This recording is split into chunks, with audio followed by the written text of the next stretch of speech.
Bắn ra một gì?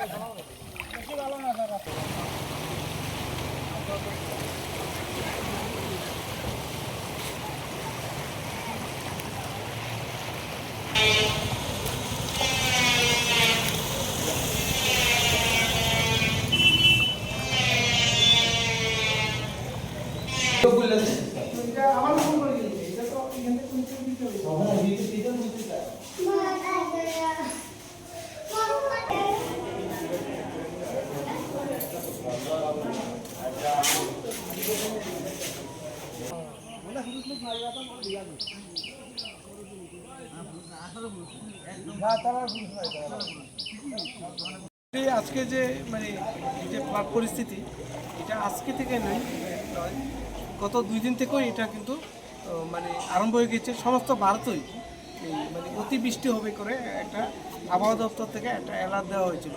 ত্রিপুরাতে সমস্ত ডিস্ট্রিক্টগুলিতে কিন্তু একই রকমভাবে অ্যালার্ট দেওয়া হয়েছে। তো আমাদের এখানে গত 2 দিনে কিন্তু সেরকম বৃষ্টি হয়নি। গতকালকে রাত্রে বৃষ্টিটা আরম্ভ হয়েছে এবং আজকে যে আমরা শহরের মধ্যে যে বৃষ্টির জল দেখছি এটা কিন্তু মূলত শহরে যে বৃষ্টি হচ্ছে সেই বৃষ্টির জল না, সেটা লক্ষ্মীছড়া যে আমাদের ছড়া আছে, রিভুলেট আছে, সেই ছড়ার জল কিছু আমাদের এখানে যে স্লুইস গেটগুলি আছে সেগুলির মধ্যে দিয়ে ঢুকে গিয়েছে। সকাল 5টা পর্যন্ত আজকে আমরা যখন দেখেছি, ভিজিট করেছি, আমি ছিলাম, আমাদের মধ্যে অনারেবল চেয়ারপারসন ছিলেন এবং আমাদের জিপি সাহেব ছিলেন, অন্যান্য যত জনপ্রতিনিধিরাও ছিলেন সকালে।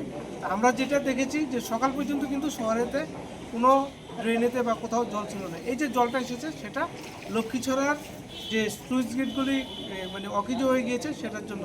তো এখন আমাদের honourable DM sir, ADM sir water resource ডিপার্টমেন্টকে ইনস্ট্রাকশন দিয়েছেন এবং ওনারা যুদ্ধকালীন তৎপরতা এগুলো ঠিক করে দিয়েছেন এবং আশা করি আগামী 3-4 ঘন্টার মধ্যে যে স্ট্যাগনেন্ট ওয়াটারটা যেটা আছে শহরে সেটা পাস হয়ে যাবে।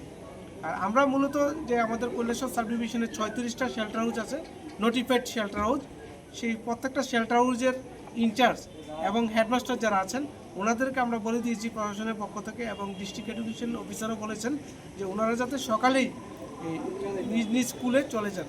এবং আমাদের 36টা যে শেল্টার হাউস আছে এর মধ্যে 7টা শেল্টার হাউসের মধ্যে এখন পর্যন্ত শরণার্থী আশ্রয় নিয়েছেন।